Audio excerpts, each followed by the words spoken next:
This is East Asia Tonight.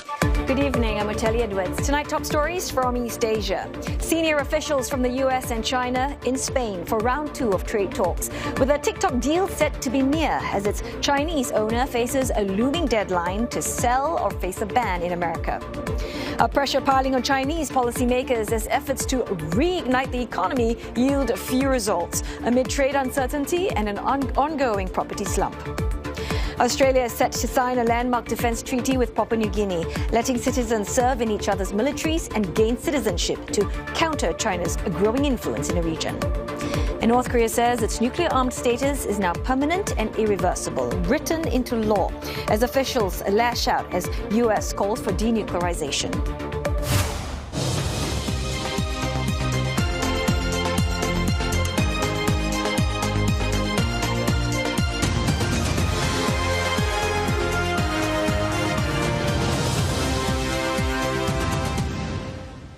Ahead on the bulletin, China is setting up a nature reserve on a contested reef in the South China Sea, far from its coastline. Find out more about its plans and why it's making this move. And is America losing its brightest minds to China? Growing fears of a brain drain as Washington cuts research funding and cracks down on foreign students.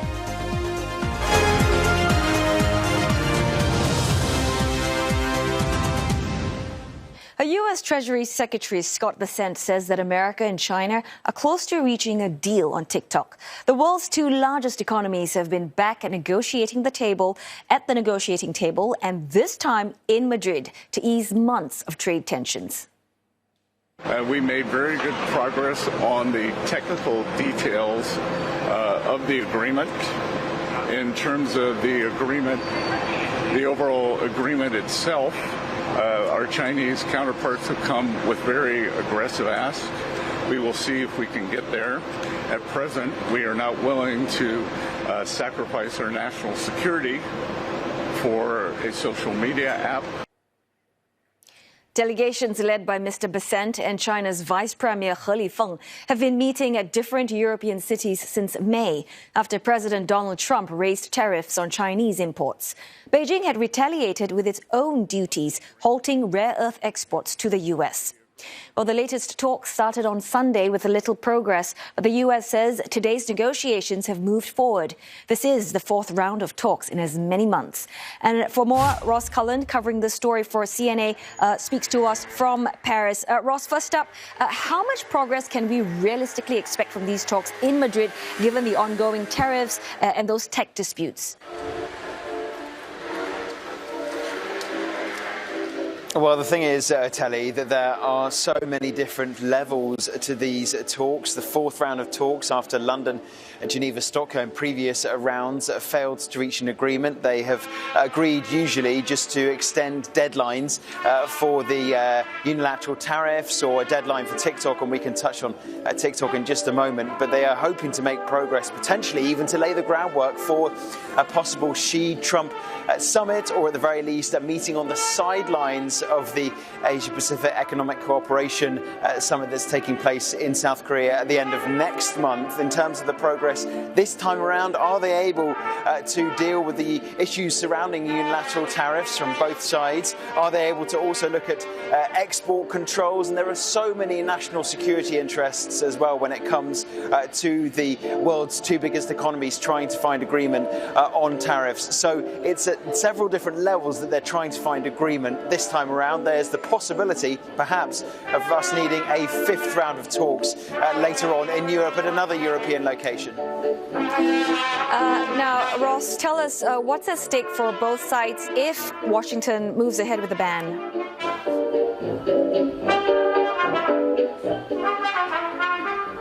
Yes, in terms of TikTok, well, TikTok facing pressures in different countries, not just when it comes to the United States and China. Here in France, also facing a ban, but that's more like linked to protection of children's screen time. In terms of TikTok, the 17th of September, this coming Wednesday, Telly, that's when the deadline runs out for TikTok to find a buyer or face a ban. The United States, however, is starting more or less to warm slightly slightly more towards TikTok. President Trump clamping down hard in his first term.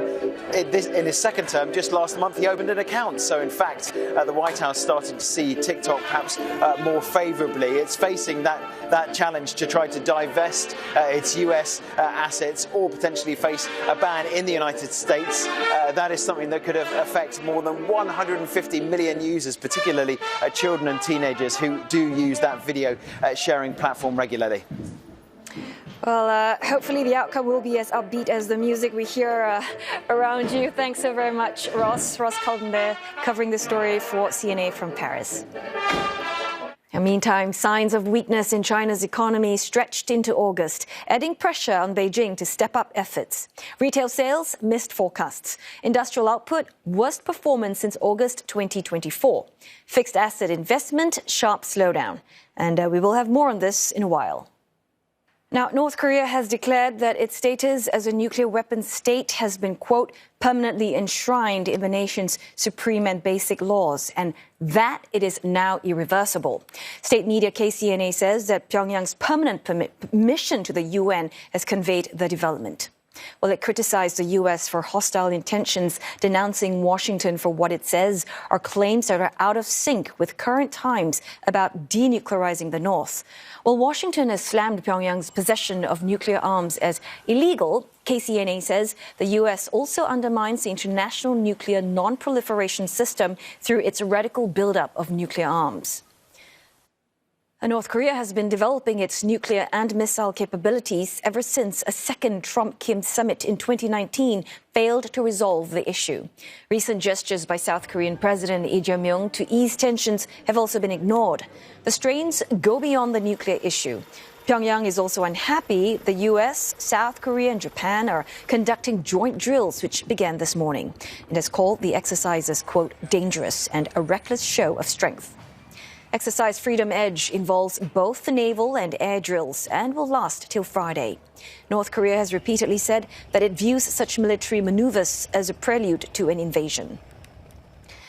Well, Seoul's Joint Chiefs of Staff said that the 5-day exercise is designed to, quote, implement regional peace and stability, and added that the drills will be conducted in compliance with international law. Coming up next on East Asia tonight, China's EV maker XPeng accelerates its global expansion, rolling out its assembly line in Magna International's factory in Austria. And Beijing slaps Nvidia with an antitrust ruling, turning up the heat on Washington, just as trade talks enter a critical stage.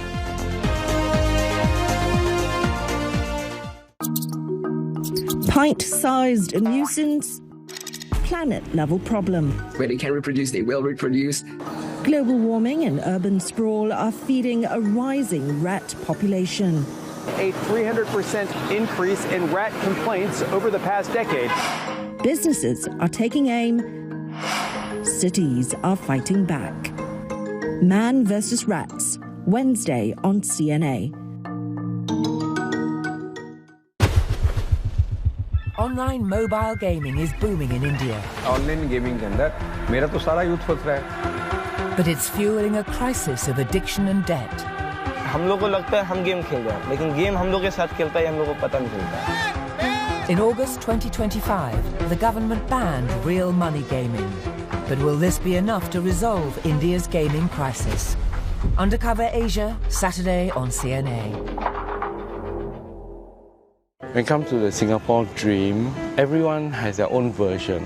This is a dream come true, but it is a very unstable job, as you can see. People say I'm crazy because I'm crazy enough to chase my dream. Dreams aren't safe. They break sometimes, but oh, when they fly, they change everything. Dreams are equally worthy, even if they're unconventional. Every time things didn't work out, it was even better. If you find something that you're really happy to do, it will lead to something that is bigger than yourself. Let us build Singapore where no one needs to worry about their next meal. Stand for the spirit of empathy, courage, and connection. I want to tell people that they're not alone. Don't give up. I'll keep moving forward. You can too. Dear Singapore premieres September 29th and 30th on CNA.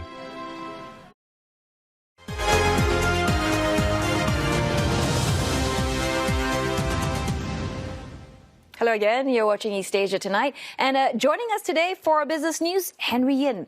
So, Henry, let's talk about China's economic slowdown. Apparently, that's raising hopes for more stimulus measures. Yes, indeed, Oteli. And a slew of data released today also casting doubt on whether China can reach its annual growth target of around 5%.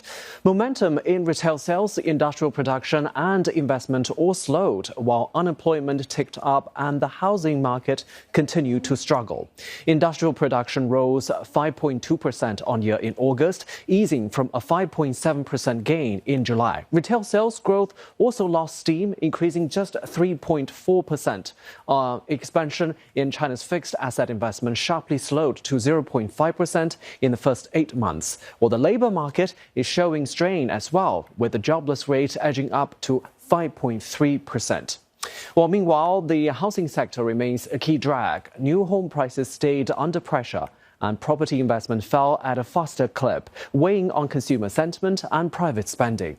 Beijing has so far resisted rolling out large-scale stimulus. Instead, it's been tightening the reins on cutthroat competition among businesses, a policy shift that may further dent output in the near term. Even so, analysts say third-quarter GDP is still tracking just shy of 5%, leaving policymakers under mounting pressure to do more in the months ahead. Let's check on the Greater China markets following the key data release, and investors seem to be shrugging off soft economic indicators, bolstering bets on Chinese tech shares amid trade talks instead. Well, Shanghai Composite Index closed lower, while tech-heavy Shenzhen stayed firm in positive territory. Hong Kong's Hang Seng Index rose 0.2% to close at a 4-year high. In the currency markets, yuan firmer against the US dollar, traders now turn their attention to trade talks between Beijing and Washington. And one analyst we spoke to said China's 5% growth target is still achievable, and the latest set of figures are not unexpected. List is not concerned about 5% growth for the whole year. Basically, some kind of momentum slowdown is expected, given that tariff has been already hit the global trade, as well as the property market in China does not have too many kind of green shoots for now. And in the meantime, we have seen that credit data released last week also came in lower than expected. So I think, basically it's clear that, the momentum has been softening, but overall kind of growth can be still maintained at around like 5% for the whole year. So I think, probably we are going to see some policy support from Beijing in the next few quarters. But we have to get used this kind of up and down stuff in China. And if you look at stock market for now, it looks like, investors are not very concerned as at this moment as well. So I think, basically this is a new norm, which is that, China's growth will be stabilized at around like 5%, maybe probably next few years will slightly below 5%. So overall speaking, the economy is experiencing some kind of structure changes, and the property market is no longer the biggest part of the economy, and technology and the consumption will be playing a more important role going forward. China says NVIDIA has violated anti-monopoly laws following a preliminary investigation, notching up pressure on the U.S. during sensitive trade negotiations. Beijing also deciding to extend an antitrust probe into NVIDIA's acquisition of Israeli chip designer Mellanox Technologies. It claims the global chipmaker violated terms of the Chinese market regulator's 2020 conditional approval of that deal. This comes as the US and China hold trade talks in Madrid, where chips, including those made by NVIDIA, are expected to on the agenda. NVIDIA earlier said it's facing scrutiny inside China, where regulators demanded it to keep supplying local companies in return for regulatory approval of its acquisition of Mellanox. It says it may face penalties in that case. Chinese EV maker XPeng has partnered with Magna's Air in Austria, launching its first line in Europe. It will use Magna's Graz plant for production. The move would help the company dodge EU tariffs of up to 35% on China-made EVs. The Austrian line follows XPeng's new factory in Indonesia. part of a global push to expand beyond an oversupplied home market and intensifying price war. XPeng has also opened an R&D hub in Munich to develop new models tailored for Europe. Sales are surging. It delivered more than 271,000 vehicles in the first 8 months of 2025, 3 times last year. PopMart shares fell by their most since April, hinting the bull run for global bestseller Labubu could be coming to an end. The Hong Kong-listed shares of the Beijing-based toy company closed down around 7% after dropping as much as 9%. PopMart's surprising rally has made it one of the world's most valuable toy companies, despite the recent drop, owing much of its success to its global bestseller Labubu. Analysts warned that Labubu's success risked PopMart being reliant on a possibly transient trend, saying it needs to keep releasing popular characters to maintain valuation. Meantime, the stock has lost almost $13 billion since reaching a record on August the 26th. South Korea's trade minister is heading to the U.S. as the two countries work to iron out differences in the trade deal they struck in July. And Minister Yoo Han-kuk's office says he is set to meet with U.S. Trade Representative Jameson Greer and other officials. His visit comes amid brewing tensions over the recent detention of hundreds of South Korean workers in Georgia. President Trump tried to soothe investors' nerves by posting a comment on social media. It attempted to address South Korean President Lee Jae-myung's concerns that the incident could impact future investments in the U.S., which is a critical part of the trade deal. Well, South Korea's foreign ministry says the U.S. Deputy Secretary of State has expressed regret over the incident. And Christopher Landau is in Seoul as both sides aim to ensure work visas are issued appropriately. South Korea does not have a dedicated visa quota, which is usually granted to free trade partners of the U.S.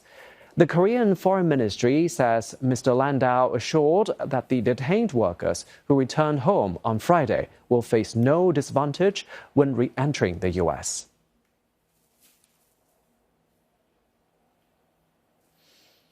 And that's all for business. Back to you, Telly. Thanks so very much for that, Henry.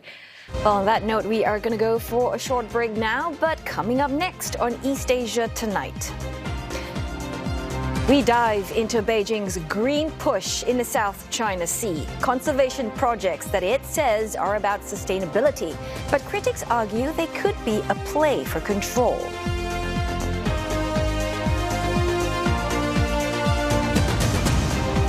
And we'll be speaking with Bill Hayton from Chatham House in just a moment for more insight.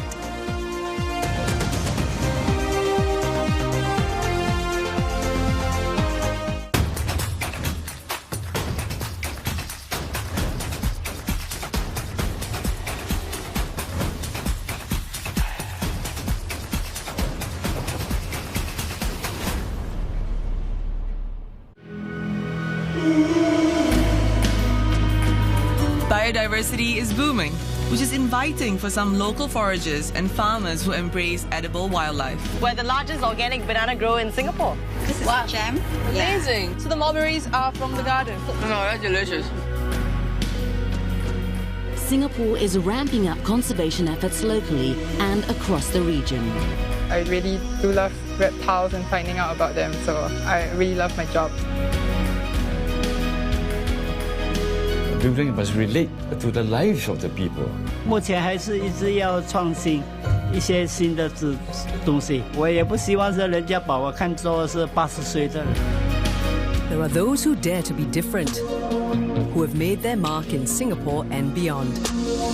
You have such big dreams, you want to change the world with your art. Obviously, every fighter wants to win, so all you can do is to prepare yourself to win.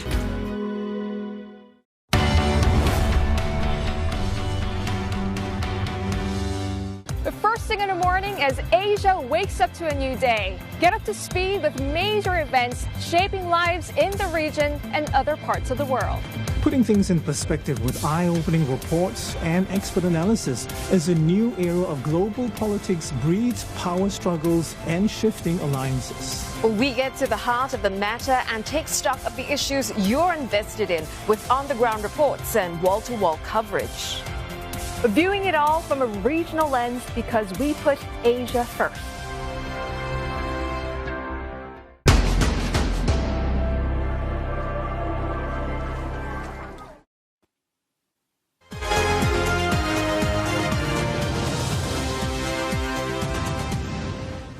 This is East Asia Tonight, and here are the headlines we're following. Top U.S. and Chinese trade officials are in Spain for another round of high-level trade talks, with a deal on TikTok reportedly on the cards.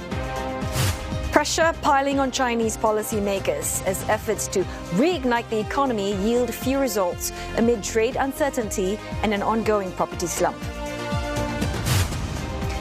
And North Korea lashes out again at the U.S.'s call for a denuclearized peninsula and says its nuclear status is now written into law. Japan is set to donate equipment to the Malaysian military in the coming weeks to help boost the Kuala Lumpur's maritime security capabilities. The donation, which is part of Tokyo's Official Security Assistance, or OSA program, includes rescue boats worth some $2.7 million, as well as non-military drones of an unknown number and cost. And Malaysia's ambassador to Malaysia, Noriyuki Shikata, told Nikkei Asia that the rescue boats will help enhance the Royal Malaysian Air Force's rescue capability and boost the armed forces' ability to conduct sustained maritime surveillance activities. Japan's equipment donations to developing countries is part of its free and open Indo-Pacific strategy. Other recipients of Japan's OSA include Bangladesh, Fiji, and the Philippines. Australia and Papua New Guinea are set to integrate their defence forces under a new security pact that will be inked later this week. Well, the upgrade in defence ties comes as Canberra seeks to counter Beijing's influence in the region. It provides for mutual defence, which means that we will provide support for each other. It provides for an integration of our interoperability of our assets and our respective defence forces. Defence Minister Richard Marles has described the pact as historic, saying that it allows citizens from both countries to serve in either nation's military. Australia will also offer citizenship as an incentive for Papua New Guineans who enlist. The agreement follows China's rising influence in the region, with several Pacific nations switching diplomatic ties from Taipei to Beijing since 2019. China is setting up a nature reserve on a contested reef in the South China Sea, far from the Chinese coastline. Beijing says it wants to protect the area's coral ecosystem. But the Philippines, US, Japan and others have criticized the move, saying that it's using the pretext of environmental protection to take over disputed territory. Well, the area in question is the Scarborough Shoal, about 200 kilometers off the Philippines and inside its exclusive economic zone. China's planned nature reserve would cover the entire northeastern side of the triangle-shaped atoll, thousands of hectares. So why set up a reserve here? Well, the Scarborough Shoal is coveted for its fish stocks and a lagoon that provides safe haven for ships during storms. It lies in the South China Sea, home to thousands of marine species, nearly a third of the world's total. Well, the atoll is also near shipping lanes, carrying trillions of dollars worth of annual commerce. But the disputed waters have long been under threat. The cause? Human activities. Pollution from ships and military activities, overfishing, the island building. And analysts have also pointed, or rather often pointed, to China for its coast guard and military movements, its fishing vessels trawling the waters, and significant land reclamation activities. But Chinese experts say that the Scarborough Shoal Nature Reserve is Beijing's answer to accusations that it had damaged marine life in the South China Sea.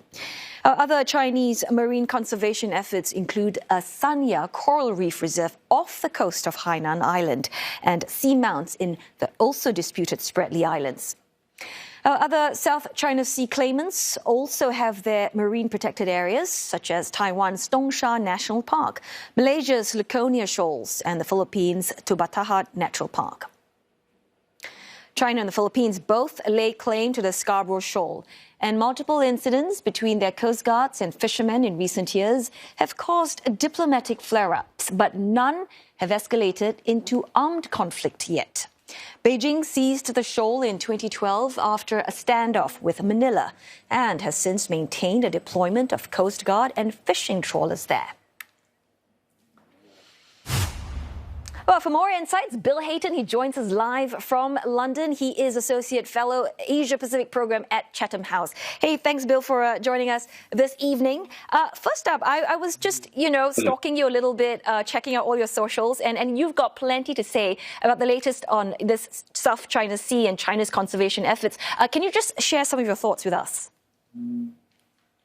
Well, it's a bit of a joke, really. I mean, if China really wanted to do something about preserving coral reefs in the South China Sea, it should stop pouring, millions of tons of concrete on top of them. It's already destroyed 7 massive coral reefs in the Spratlys by building runways and other bases on them. And now I suspect that its announcement for the Scarborough Shoal is simply a pretext that it can then go and do the same thing, perhaps in a few years' time. I mean, the whole crisis over the Scarborough Shoal began back in 2012 because Chinese fishermen associated with the maritime militia were using propellers on their boats to dig up giant clams and extract them from the Scarborough Shoal. And the Philippine Coast Guard tried to stop them. And that's why this whole crisis began. So the idea that they're now going to declare it in a nature reserve is a bit of a sick joke, really. But marine protected areas, though, they're often presented as some sort of ecological commitment. But in practice, it seems like they can also reinforce sovereignty claims. And how do you see this dynamic actually playing out in the South China Sea? Well, that's what's going on here, is that China is attempting to use the idea of a nature reserve to, in effect, assert sovereignty over the Scarborough Shoal. It would be lovely if all of the different claimants got together and said, we are not going to do any dredging, digging up, building on any of the reefs, and we will cooperate together to manage all the different fish stocks.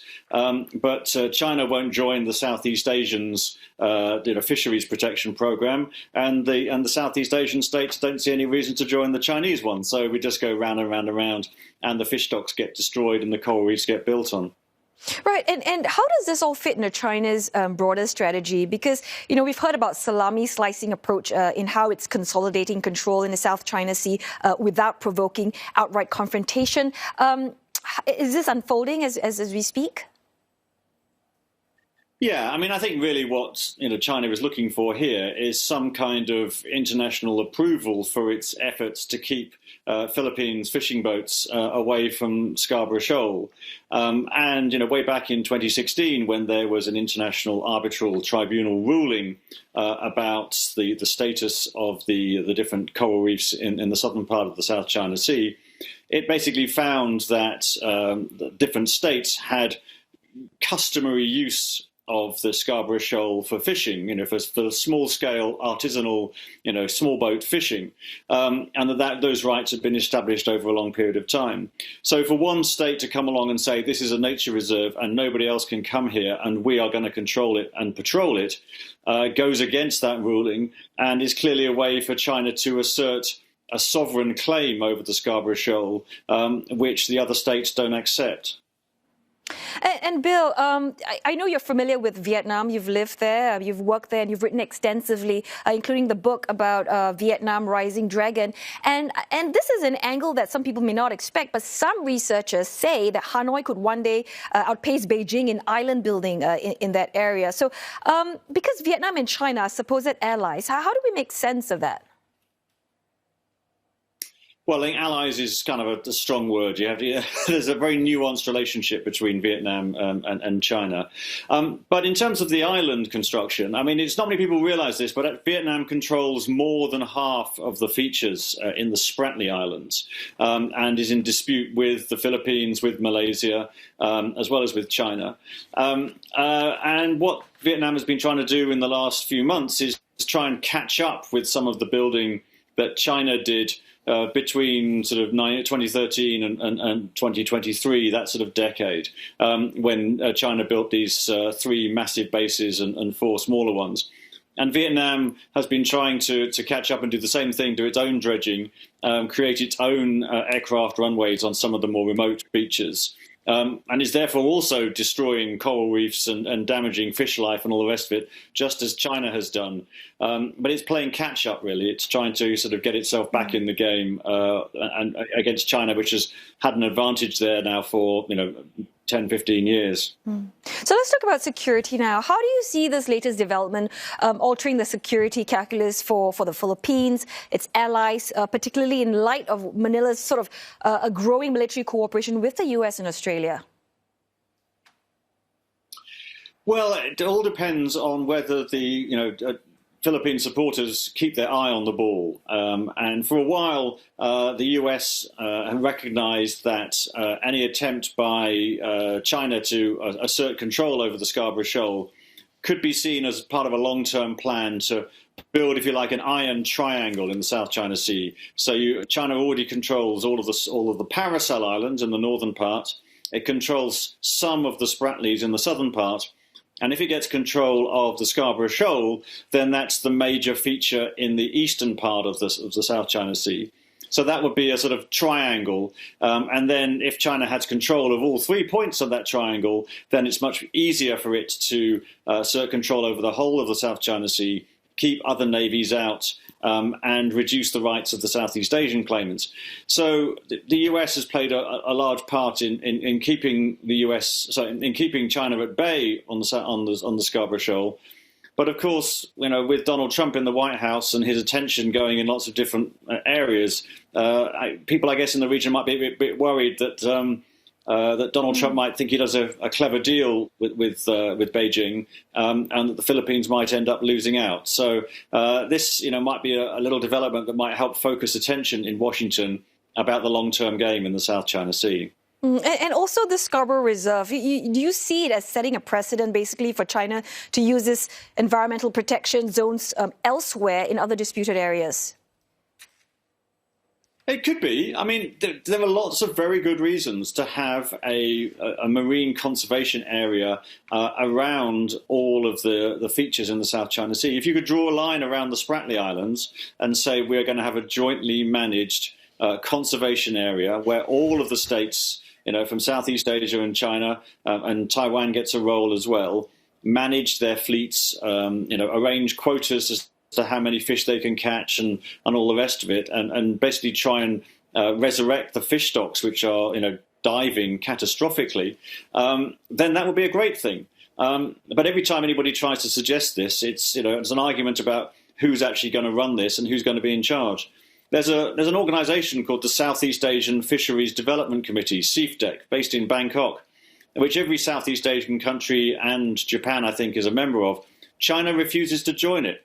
If China would join SEAFDEC and agree with the other states around the region on, sustainable fishing and maritime conservation, it would be a massive leap forward, and it would, protect the fish stocks for the whole of the region. But China refuses to do it. All right, good to know. Thanks so very much for your insights. That was Bill Hayton, Associate Fellow of the Asia Pacific Program at Chatham House. My pleasure. Now, in other news, China's new visa-free trial for Russian citizens takes effect today for a year. Russian passport holders can visit the country for business, tourism, or transit for up to 30 days. Russia's Association of Tour Operators says that more than 1 million Russians have traveled to parts of China in the first half of the year. And with the relaxed rules, Russian tourism to China could jump by up to 40%. This comes as China expanded visa-free access to 75 countries since reopening its borders in 2023. Russian President Vladimir Putin has indicated plans to reciprocate, allowing Chinese passport holders the same visa-free privileges. The policy announcement came as President Putin met with Chinese leader Xi Jinping in Beijing earlier this month. And for more, Dasha Chernyshova is covering this for CNA. She's speaking to us live from Moscow. Dasha, so Russia had signaled that it could also offer similar privileges to Chinese visitors. Do we know anything more about that? That's right. So Russian nationals are now able to travel to China and to stay there for up to 30 days without a visa. And we know that some of the first Russians from the Far Eastern regions have already started to use this option. Not a single rejection has been provided, according to the Russian tourist officials. They also say that by the end of the year, the number of Russian tourists to China can actually reach 2 million people. And the Russian officials are saying that they are going to implement the same visa-free regime for the Chinese tourists.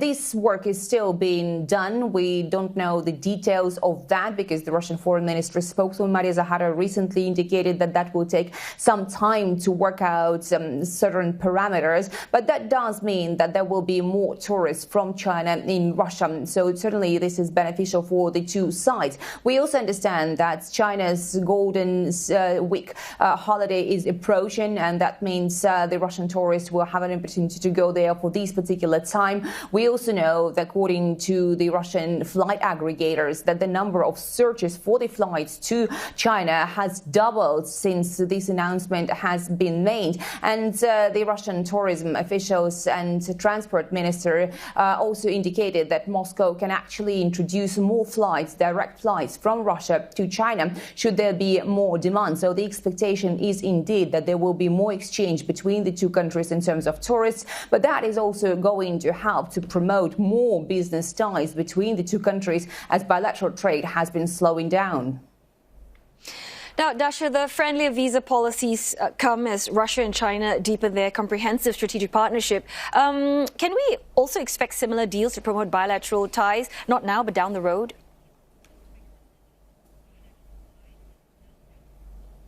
Well, certainly the two countries are constantly trying to evolve their bilateral relationship to spread it to new areas. And most recently, we've been hearing about the Chinese side taking more part in Russia's northern trade routes. This is something that is very important for Russia, but also quite beneficial for China. And we understand that some preferences could be introduced for the Chinese operating in Russia's project. But also we understand that as there is pressure from the international community and other countries of the world in terms of economy and secondary sanctions, the two countries may be indeed using more barter trade in their bilateral settlements. So these are the options we are looking potentially at this stage, but certainly the authorities are working on more directions to spread and deepen bilateral strategic partnership. Well, thanks very much for that report. Dasha Chernyshova covering the developments for CNA live from Moscow. I'm going to go for another break now, but coming up next on East Asia Tonight, is America losing its brightest minds to China? Growing fears of a so-called brain drain as Washington cuts research funding and cracks down on foreign students. And Timor-Leste's President José Ramos Horta speaks to CNA as the country prepares to officially join the Association of Southeast Asian Nations next month.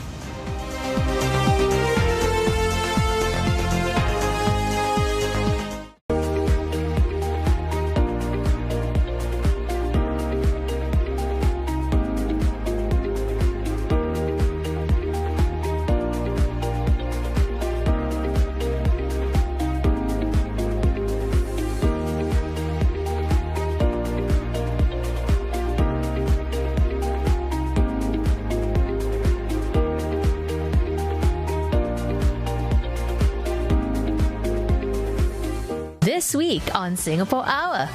Planning a trip to Singapore? Step into these heritage hotels for a stay like no other. Like I stepped into 100 years ago. Quite cool, huh?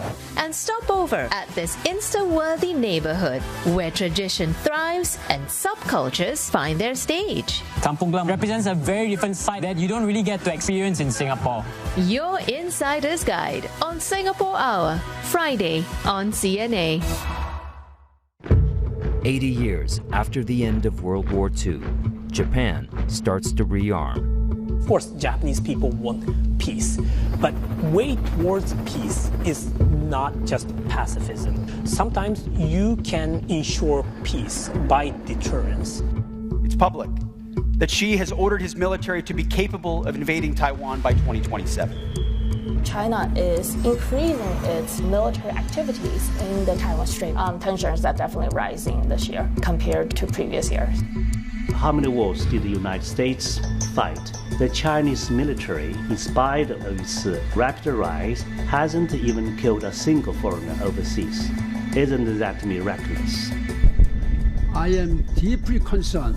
Big powers are now talking about the use of nuclear weapons.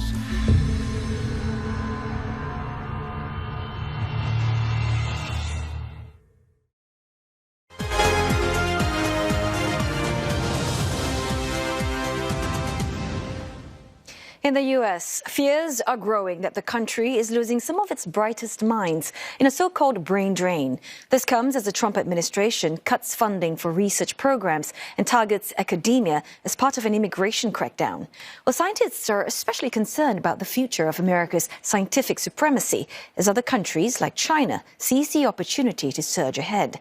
Kate Fisher files this report for CNA from Washington.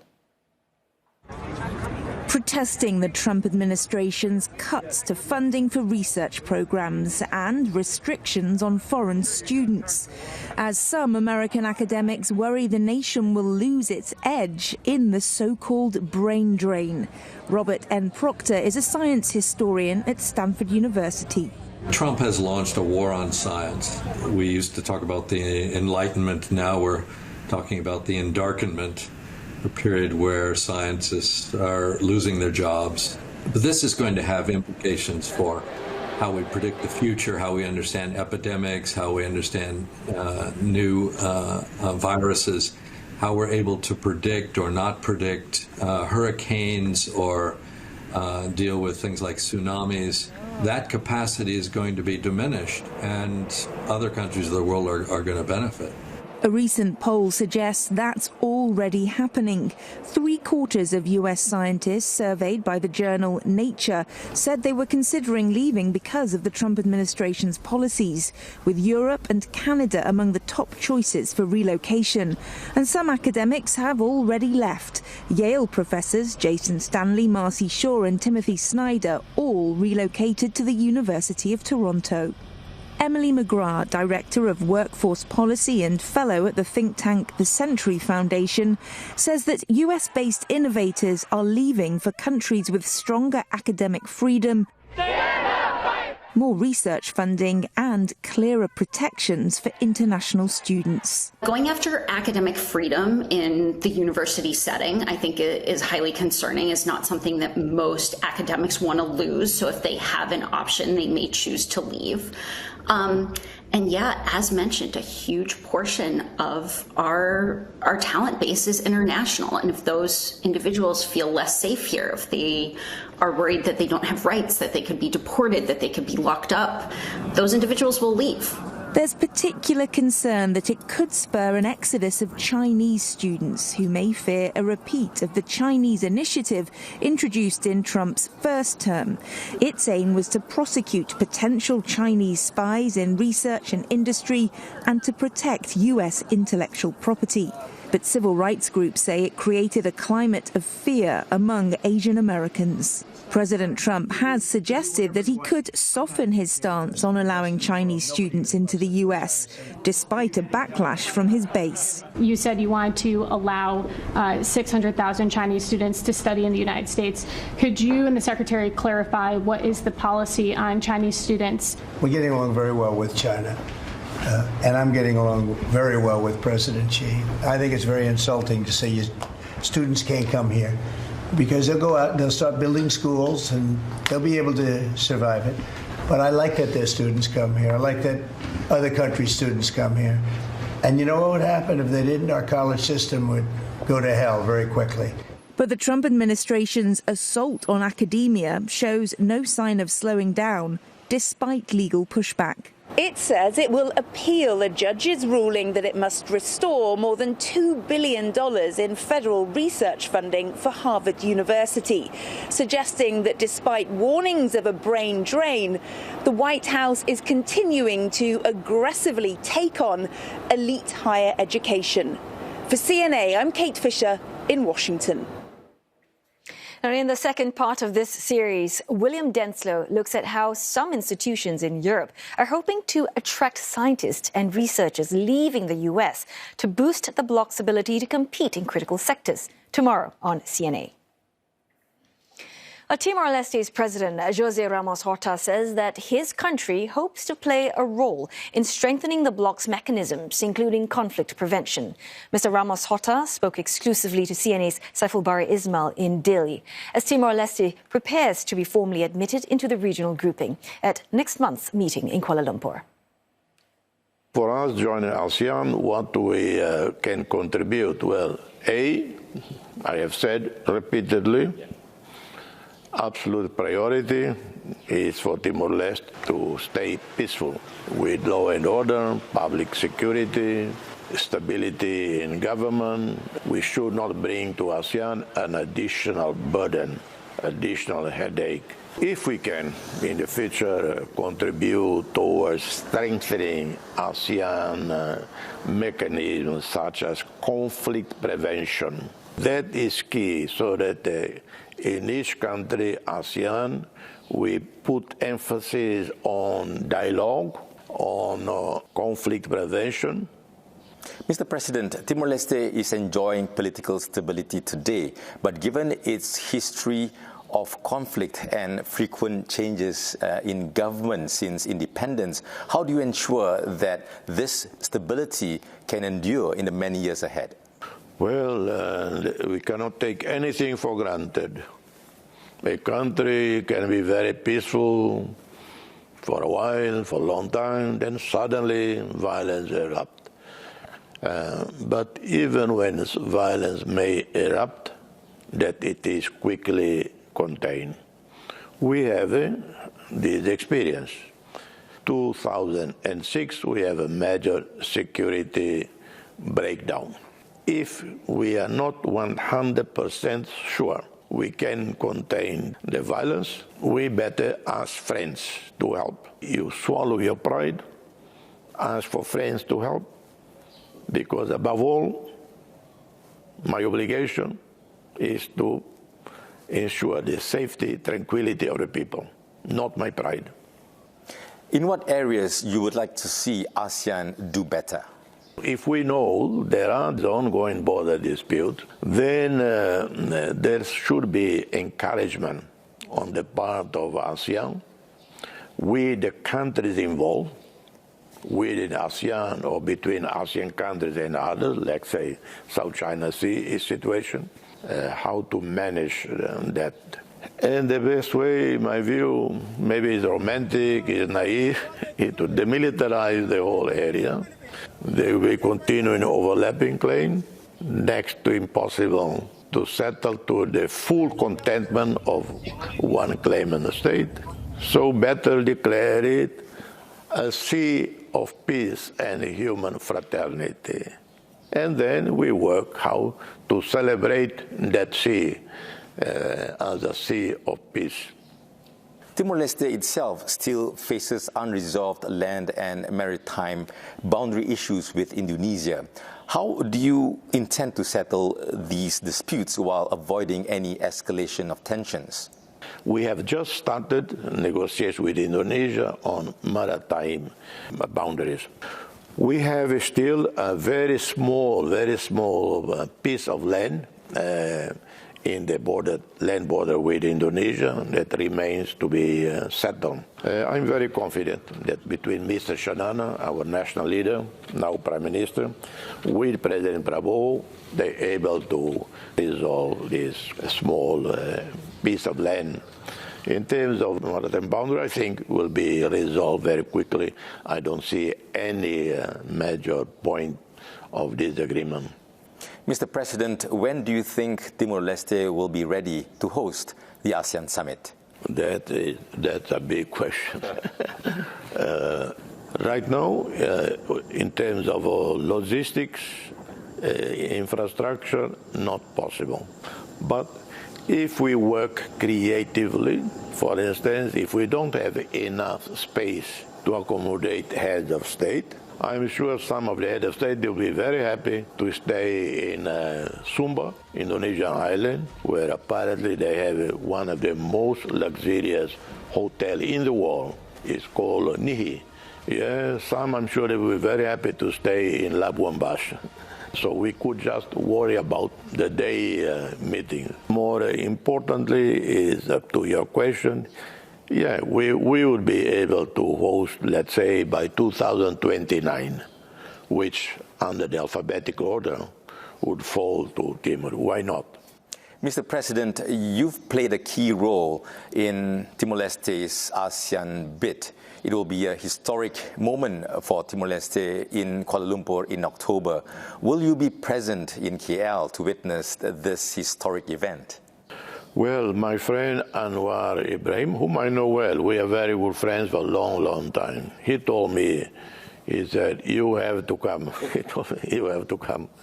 Yes, usually I avoid myself, the Prime Minister, both out of the country.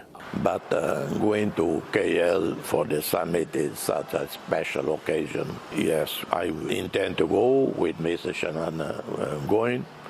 For this very symbolic day of our joining ASEAN, I prefer that he is the one to deliver our national statement. Political change is in the air in Asia. Multiple countries in the midst of transition, pressured by an upswell of disapproval and dissent. Well, that's the theme of a special feature on Asia tonight on CNA this evening. And here is Lok Wei Su on what to expect. What happens when people demand more from leaders they see as failing to deliver, running out of patience and running high on desperation? Parts of Asia, a tinderbox of protest and upheaval, when a single move can ignite change from the top down. I'm Pooja Pant in Nepal. They've called it a Gen Z revolt here in this Himalayan nation. I'm Michio Ishida in Japan, where the long-ruling Liberal Democratic Party is in the middle of another leadership change. I'm Chani Vatwani in Indonesia, where President Prabowo Subianto is facing his toughest challenge yet. Reports as well from the Philippines and Thailand. We ask our panel of experts what elected governments can do when short-term triggers and long-term ills combine to send the people onto the streets. That's on Asia Tonight in an hour from now. And on that note, it is time we wrap up this Monday's edition of East Asia Tonight. Don't forget your headlines anytime at cna.asia. And you can always find us on Facebook and YouTube. Thanks for watching.